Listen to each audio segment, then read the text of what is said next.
Hi everyone, and a warm welcome to this week's episode of Low Season Traveller Insider Guides. I'm Jed Brown, your host for this week's episode, and today we're heading back over to Southeast Asia to join our roving reporter Nikki as she travels the world during the low seasons. What does it mean to be an eco-friendly hotel? Sadly, the tourism business is flooded with greenwashing. On major booking sites, many hotels and resorts simply compile a tick list without necessarily giving any proof of their environmental credentials. As we've discussed several times over on the Climate Friendly Travel podcast, being truly green means more than asking guests to merely reuse their towels. This week, Nikki meets Duc Bui, who is relatively new to the hotel business, having spent a decade working as a civil engineer before buying the Amanaki Hotel, a 43-room boutique hotel in the heart of Ho Chi Minh City. He's one of a small number of Vietnamese hoteliers trying to make a positive change in Vietnam. Nikki Morrison has been exploring the low seasons for us on her own low season adventure, and you can hear the hum of the city as she chats to Duc about the challenges of trying to bring an environmental awareness to a country like Vietnam. Enjoy. We see a lot of people striving to change the way that hospitality is run and do things differently. What was it like in Vietnam? Did Vietnam have a good attitude towards more environmentally friendly practices in hotels, or are you part of a new wave? 10 years ago, I would say that the eco-consciousness hasn't been developed in Vietnam at all. Some of the five-star hotel, they have international management team, they introduce that. But the 3-star or 4-star hotel, I haven't seen that much. I have the opportunity to travel and experience that from other countries, and I just felt that Vietnam should follow and should do the same with the 3-star or 4-star sector. So you're part of a new wave of people trying to change the industry from the inside out, is that fair to say? I hope so, and I hope I could do that, and I hope I could contribute to that. So when you talk about making a hotel more green, more environmentally friendly, what do you actually mean by that? There are a lot of things you could do about it, starting from the infrastructure. For example, when I started with this hotel, I have to do the renovation. I have to change the window from single panel glass into double glaze for it to be more energy sufficient. I have to change the energy system to solar panels and stop using ground level water level, introducing wastewater treatment plants in the ground floor, with that kind of thing. So that's a lot of investment. That's a lot of investment. And some people would say, is it worth it? How long before you see your investment recouped? I will give you an example to help you understand that. For example, the solar panel system. The cost of investing, for example, is about 500 millions, and it will generate an X amount of electricity. We should say 500 million dong, shouldn't we? Not 500 million. Sorry, dong. Yep. Sorry about that. Yep. It's still a lot of money. It's and it will take about 5 years for you to save to make enough electricity to cover that cost. Right. So for some people, with the point of view, business point of view, they would say that's not a very good investment, isn't it? But for me, I think it's worth it. So for a normal business, how to call it, when you recoup your investment, for them the target is 2 or 3 years, but I am happy if, for me, my time is about 4 or 5 years. And presumably COVID has interrupted that as well, so you're having to be even more patient and hope you can keep your liquidity. Has it been an easy thing to do? Do you just come in and, okay, you make the changes, you double glaze, you put in the low energy light bulbs, and then it's easy, right? No, that's not easy at all. That's not just part of it. And that's the thing that I can control, and I can have the decision on that, because that's my own money, right? Yeah. But there's other parts that involving other people. That's the difficult part. For example? For example, when you're introducing the saving energy steps, or recycling plastic, or reducing single-use plastic, the other member of staff, you need to explain to them why, and explain to them how, and explain to them what they can do. Is that, to a British person listening to this, that might seem fairly obvious. Is that not part of the culture here in Vietnam? It's not. 10 years ago, or even 5 years ago, 7 years ago, when I started this business, most of I wanted to, I've already listed everything, and hey, I want to do this, and it has to be done. It doesn't work. And I learned that in a hard way. And I sit down and I realize that so making their meat end is their top priority, and they cannot care or worried about the things that I demand them to do. So I have to take time and explain to them this is what you can do. And especially in Asia, there's a culture of the parents working really hard and make a lot of saving, but give it to their children. So I need to speak to them and say, hey, if you do that if we don't have eco-conscious, or keep flushing out a lot of bad chemical to the water, or using resources irresponsibly, then all of your effort right now and all of your hard work right now will not make any sense anymore, because your children or your granddaughter will have to take care of that consequences. So, and does that message work? Are you seeing a change in the attitude of the staff that work for you? Luckily for me, I have seen that changes, but it takes about 5 years to sink in, to show that it's really works, and so. And that's within your direct staff. So how has it been with suppliers and people that you have less control over? With suppliers and contractor, I have to implement a method, we would say, similar, but I have to share some responsibilities as well. For example,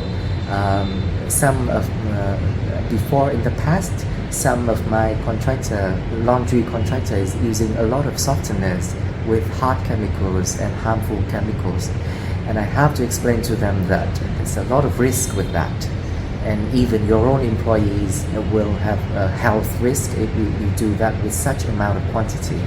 At the same time, I have to introduce them with alternative that are made from fermented fruits or organic products, and of course that will affect the price. And I discuss with them and I say, okay, I am happy to pay more for your service if you decided to use that material. And who ultimately pays the price for all these changes that you're making? Does it get passed down to your customers, your guests?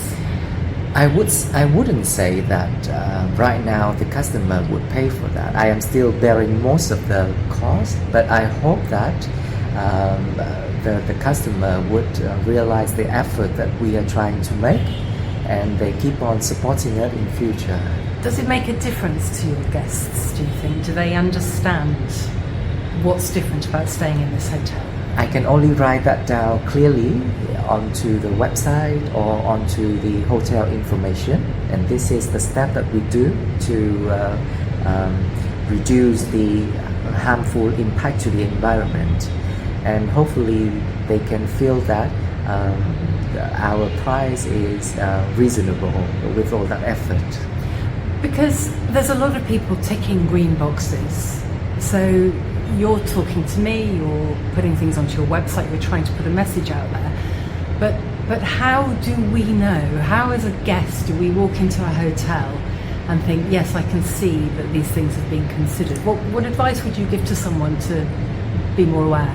That's my burning question as well, because as of right now, I do understand that there are companies or agency trying to sending the sustainable travel message to their customer as well, but they haven't really got a good implementation or a good system to verify that. So I don't know. I hope maybe in future there is a company or an organization who could provide tools for people working in the hospitality industry like me to be able to assess our business, to measure our carbon footprint and the environment impact, and then give our recommendation level and make it clear and make like a evaluating system that is verified worldwide, and for customer to be able to see and to choose the one that they feel happy about, I would say. So you've obviously taken this on because it's something that you're passionate about. Yeah. You're trying to educate your staff and change their attitudes. What do you expect or hope for from guests so that they support what you're trying to do as well? How can you be a good guest in your hotel? I think it starts from the small thing. Just try to reduce single-use plastic and say no to plastic straw, or try to bring your own water bottle, for example. That's already a good thing to start with. And let's otherwise, to be honest with you, I wouldn't expect or I wouldn't ask my guests, do you have to do this or you have to do that. I'm just trying to show that this is what we try to do, and hopefully you can help us to do that. And how does your ethos, your sets of beliefs extend beyond the kind of obvious things like this, the heating and the lighting and all that kind of stuff? What else is different about this hotel compared with others in the area? I would say that I try to, so there are a few things that I've been doing so far. First of all, I try to source material or daily items locally, or I try to find alternatives. For example, in the breakfast buffet, in the cereal bar, I try to use local pumpkin seed or sunflower seed instead of almond, or I try to use cashew nuts, which is a very famous agriculture product here in Vietnam as well, instead of using items flying from another country in the world. Also, I try to invest some back to the social enterprises to support the people with disadvantages, and I try to support companies that working new sustainable material, or working with a new solution to help with reducing CO2 footprints. And you were telling me as well that a lot of the other hotels in Vietnam were all made out about 10 years ago using Chinese stuff. Tell me a little bit about that. It was actually 10 years ago. Ho Chi Minh is a boom in a new location, a new tourist destination. A lot of new hotel was constructed during that time, but I believe the hotel owners, they just brought the furnitures or everything from China because it's so easy made and a very good cost as well. But right now, so they would basically just ship everything from China, equip the hotel from basement to ceiling. Yeah, but that has changed. I've seen recently, 3-4 years from ago, a lot of people in the hotel industry, they realize that travel it should be about the experience. It should be about culture. It should be about people. So they try to bring in. So, for example, for me, you can see the furniture here is locally made and from recycled wood. I am proudly to say that 70% of my furniture is from reclaimed wood of old wooden houses in the southern area of Vietnam. Oh, okay. Yeah, some of the wardrobe here, actually most of the wardrobe here are old collectible items, old furniture from the era of 1960s, 1970s. And try to empower local people and items as well. So you're part of a new wave of entrepreneurs. Do you think you have a different attitude to the generation before you? How does your government view you? Are you going to change the world? Sorry, big question. No, it is a big question, and so I was about to say that I'll try to keep it at my family level. So, for example, 2 years ago, I tried to say to tell my mom that, Mom, please try to stop using single-use plastic. And she was not happy with that in the beginning. But 2 years and recently, I've seen her using the fabric, the shopping bags instead of plastic bags. So I would say that's a big changes from the family level first. In terms of government level, then I have to say it's a long way to go. It's a long, and I'm not expecting that yet. Hopefully in near future, if I have the opportunity to share what I can do, to tell them that this is the issue that we are facing right now, and there are solutions to it. Of course, it will come with costs, but it's still doable, and we could start doing it. But it's not there yet. But hopefully, in near future, I'll be able to share my experience to the government. So you've changed your career, you changed your life. You're now a hotelier. Was it a good decision? It was, and I am not regretting at all. But actually, it feels that I'm not staying too far. I'm not falling too far from what I've studied at all. It's still civil engineering and environmental engineering, and I was able to bring the knowledge that I able to gather, or the way that I learned how to solve the problems, and bring it into a new industry that is, let's say, more suitable to Vietnam mass market of workforce right now, and be able to put my expertise on it, or what I was taught to do on it, and make a little bit of change. Then I would say that that's more than enough, more than happy for me.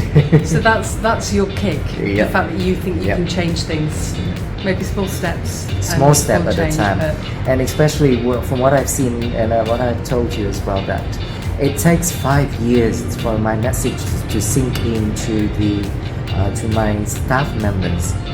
So one of the biggest lessons that I've learned so far, that I have to move things slowly and step by step. Even it's small, but we are still moving forward. And you're an optimist. Thank you. You remain an optimist. Thank you. It's very nice to talk to you. Thank you. Thank you very much. So there you have it. And you can learn more about the Amanaki Hotel by visiting www.amanakihotels.com. But that's our show for this week. Thanks, as always, for your company. And if you enjoyed the podcast, please do leave us a positive rating and review on your podcast app. And also, don't forget to follow us on Facebook, Instagram, and LinkedIn to be the first to hear our latest low season stories, articles, and guides. Have a great week wherever you are, and remember that travel is always better and fairer for the planet, the local communities, and you, the travellers, when it's without the crowds.